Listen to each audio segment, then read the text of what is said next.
Hey everybody, welcome to episode 183 of Fight Chat Friday. This episode is coming in from basically a question that we had based on an Instagram post we did recently, which was around the idea of how we now approach sparring training.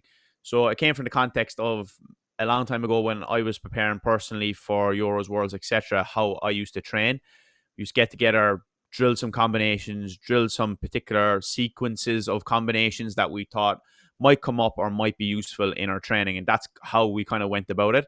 And then since this whole process where me and Adrian have got together and kind of like went through different ways of training and different theories around skill development and skill acquisition, we now train a completely different way. So that's what the context of this video is today. And we're going to kind of highlight the idea of what you can do and how the process works of going from that idea of drilling specific sequences or particular techniques in a particular order against another set of techniques versus the way that you can come up with this in a nuanced way of how you can actually have transfer from training into competition and into actual skills that we need. So it's not just about techniques, or it's not just about an interaction of particular techniques together, but how we can develop skills against any problems that we see in an ITF sparring ring. Okay, so we took as an example, and Igor from Norway gave us the example to take. So he was, okay, let's reduce the number of warnings due to exits. And we said, right, okay, let's take that idea and let's first of all show something that people will be quite familiar with. So we've set up a situation where, let's call this beginner level. We're going to set up a situation where one person in the exercise is going to start with their back foot to the wall. The other person is going to throw some hip height side kicks, but with a bit of variation in terms of their preparation, their depth, the timing of it, and so on. The person with their back to the wall has to counterattack with their choice of hand or foot techniques and will alternate every 3 to 5 counterattacks. But the important thing here is what we're really trying to get across when we break it down, and that's the language that's very often used, is the idea that we want the person to go forwards or maybe a little bit to the side, but definitely not back. So what does that look like?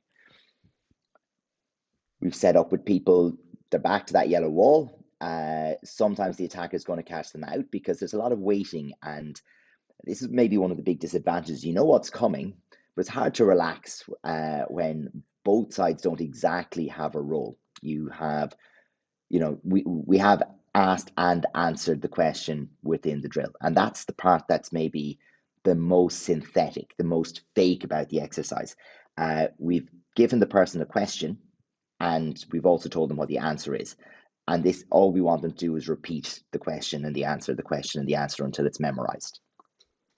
Yeah, like a big thing here for me as well is that you are forced as the person with your back to the wall to be in this particular problem. So there's no one size fits all answer. You're, as you said, put with this question posed towards you, and how are you going to figure it out? So we're not really giving anybody an answer here when we let them try this for the first time. It's like, go and explore this problem, and then we can gather in as a group, discuss some problems, discuss some strategies people are having success with, etc. Here, ideally, like, you want to be making a decision of exiting before this last match. So this is putting you in an even more difficult situation that you would really have in a live situation. But what are we talking about here? Why is this how the training works for us, or why we do this type of training? It's because it is the real distance, it is the real timing, it is the real situation. It's not one person is covering up and letting you try something against a non-resisting opponent. It's bringing the dial up from completely unresisted practice up into a more representative process. Like, originally, if you would have said, how do you train this way of not escaping the ring, we probably would have brought back into lines and did a lot of footwork exercises and a lot of footwork drills of like particular stepping sequences and things like that. And this is the answer of how you escape the edge of the ring, which now we see here is the problem. And we see a lot of people pushing you towards where the wall is. And now you have no escape because the wall is behind you. How do you escape that process? And we come up with it this way. So did you guys have a little bit of an interaction there at the end of this, Adrian, and have a discussion? Is that how the process will work for you? Yeah, so this was a little bit artificial for us. So how we would usually end up doing something like that, and we still do use exercises, maybe not that exact one, but things similar to that, when you've tried something in a more open and more representative practice situation, and you realize that a problem is commonly recurring. So people are making some bad choices and they haven't been able to either be guided to a solution, or we need to emphasize the point where the bad decision is being made. So we use it almost like a bit of a freeze frame exercise. Stop, this problem is occurring now. Every time you're being presented with a psychic, your tendency is to move backwards. Let's just take away the option of moving backwards and let's see what happens. And we might use that just to bring attention to something before we go and bring it back into an environment that's more free. So Yeah. the discussions that we were having around this were really around the context of the psychic is being given as one variable, one option that people can consider, that's very often used to control distance, whether it's as a direct attack or as a front leg carry. That's used to control distance, and that often, especially once we constrain the size of the ring, people giving too much respect to the person lifting their front leg means they put them in a situation where they're on that last mat, or they're having to make that decision to go forward because they've put themselves on the last mat. If they don't engage sometimes with that front leg as it lifts, they let the other person have a free opening move as such, and they've given up some space for no return. Yeah. They haven't given their own threat. So we move to the next scenario where what we've asked them to say is, well, one person still has a psychic to the hip, but now they have a goal. They're trying to score or force an exit to win. So for this, we call a score anytime you get to extend your leg into contact with your opponent, whether that's against a glove or against the actual hip. It doesn't matter because the distance that was created was correct. We got into contact correctly. For the other side, we're saying, hey, counter with anything you want. Okay, so that gives them options in terms of how they move. It makes them a little less predictable. But they also need a win condition. So they are trying to win the scenario as well. They're going to try to prevent the first player from winning for a particular amount of time. So it doesn't matter how many times they score, how many shots are thrown. They have to get to 15, 20, 25, or 30 seconds without having conceded 3 sidekicks or without being forced out of the ring. So we can give people very different win conditions or very different focuses for their training within the same exercise. But the important thing here is that both people have a job to do. They both have Yeah. an outcome they're trying to achieve. And the striving on both sides of that creates opposition and makes it a little bit more realistic. Yeah, so player one is the person who's trying to progress from the 15. If they're successful with that, then they go to the 20 seconds. That's correct? Yeah, exactly. Okay. And player one here is Is Bartek, the Bartek. guy Yeah. on the right. Yeah. Yeah. So here So, we can see a lot of then what comes from that is real like it's I always use this example. People in Ireland will understand this, but even like a team sports like soccer, we have backs and forwards. When I was a kid, where you get to be whether you're a back or whether you're a forward, you get to try both roles, and that's the beauty of this as well, is because now although we're working on escaping and not leaving the ring, the other person is learning how to correctly squeeze space better, which is a win-win as well on that side, because now Bartek here is learning what to do, not overcommit when he gets his partner towards the edge, and how to correctly try to squeeze someone out of the ring, which is a win-win on that side because you're getting to learn both sides of the equation.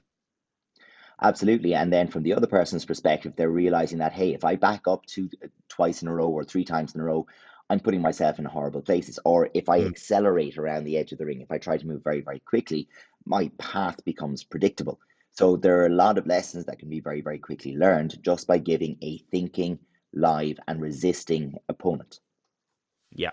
And the idea here as well is it's very good that you emphasize that you can score 3 sidekicks to win, because that stops the person who is, let's call them the defending side for this example anyway.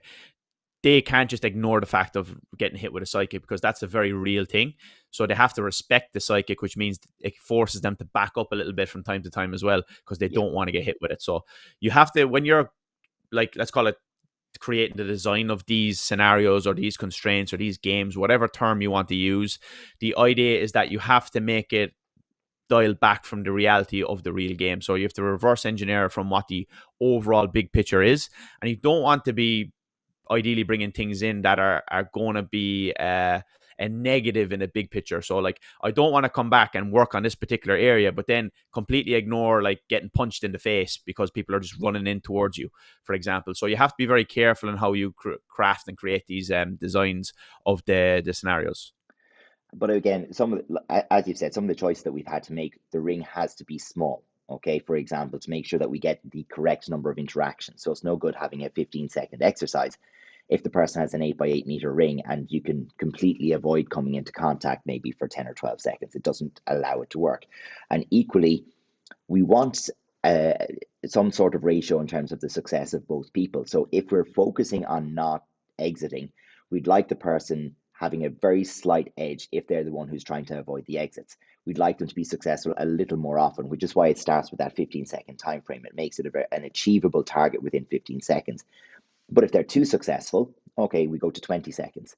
And it gives the person on the sidekick a little bit more time to make their contact or force that exit. And as it moves up to 25 and 30, the balance might shift towards the other person. So we can control the variables a little bit to balance it so that both people feel that they're going into the ring with an objective they can achieve. They have a chance to win the game, even if Mm-hmm. it's very slightly more in one person's favor or another. Like, the beauty for this now as well, Adrian, is we're not just focusing on techniques and combinations as the only way to win ITF sparring matches. Yeah. It's, you need to be aware of the ring. You need to be able to make good decisions. There's a tactical ideal here as well. Like, it's not just about techniques. Techniques are not the only part of the equation. There's so much else goes into it. There's tactical, technical, there's psychological, which is a big factor here as well. Do I run in because I might go into a psychic, etc.? So these are very important factors, which are the big factor, or the big composite of sparring as a whole. So I'm trying to take this and turn that dial again, make it a little bit more representative of the real game. We go to maybe a more intermediate level and we have a named game. So we do this one regularly enough because we find it useful. So we have effectively free sparring, but with a focus on avoiding the exit. So the way this works is if one person exits the ring, they begin counting 1, 1,000, 2, 1,000, 3, 1,000 to 5. Their opponent does as many burpees as they can within that time frame. And the winner is the person who does the most burpees during the round. So this is kind of weird. We're not actually counting the scores from the kicks and punches. It changes things, in a different way. We're only focusing on what happens when someone is pushed out of the ring. While they're counting, they have a moment to maybe think about, hey, what do I need to do differently when I come back into the ring? And we reset them. And they're thinking about, well, what's important next? The other person doing the burpees is probably a little too busy to think about what's important next because they're doing burpees and trying to get those done. So there's a little bit of an internal control mechanism in this scenario.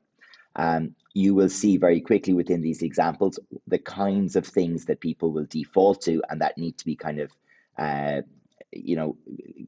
feedback and coaching needs to be given to kind of get the most out of the game. But you will see some of this. People decide, I really don't want to travel and I will push in. And sometimes the push becomes an actual push. Need a referee in there. Yeah.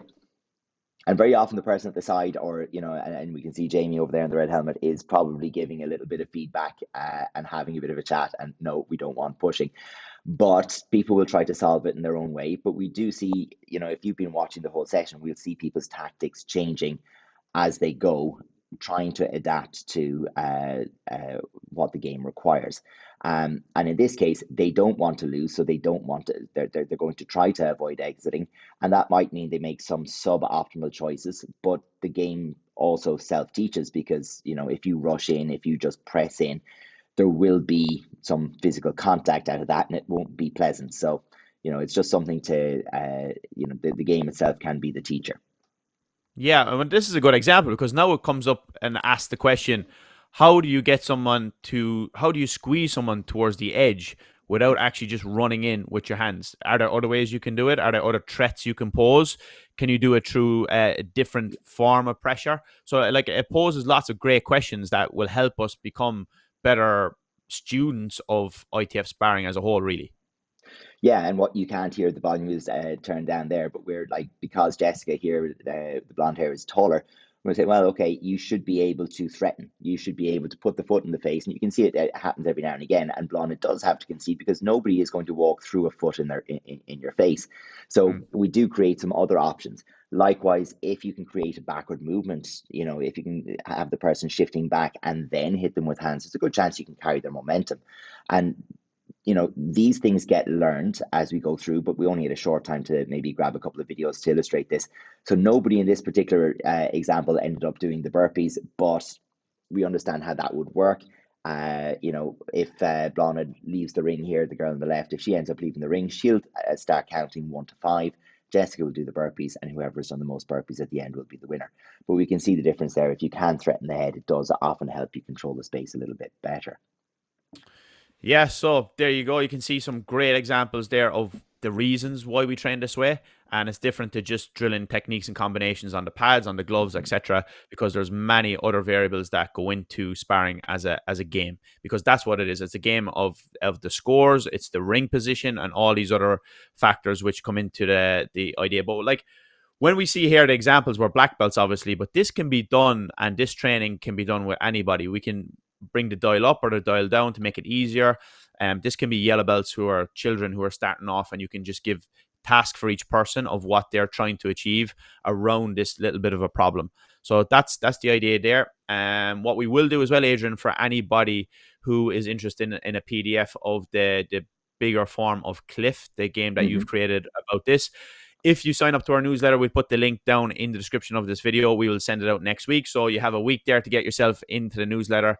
And if it is a later stage where you're watching this video, just drop us a DM on Facebook or Instagram and we'll send that on to you as well. But we'll pop the link for the newsletter into the description for anybody who wants it in the near future. Absolutely. And as always, uh, try not to take the specifics of each exercise that we design. It's done for our purposes, but we really want to take the concept, the overall concept, and play with it. Start trying it out, see how it goes, video your own stuff, and see what's working and what's not. The biggest thing we would suggest to people is this isn't going to naturally come to you if it's not the way you've been training all along. Yeah. You're going to there's going to be some trial and error, and And your students will struggle for a while as well to yeah, understand how it's different. absolutely, Yeah. yeah. Yeah. So brilliant. All right. So thanks for the question, Igor, and for giving us a little bit of context here of how we can help people structure their training a little bit different and what it works for us. It might not work for everybody, but look, if it's something you are interested in, let us know and we can give you more information or create more videos to help you out as well. Best luck, everyone. See you next one.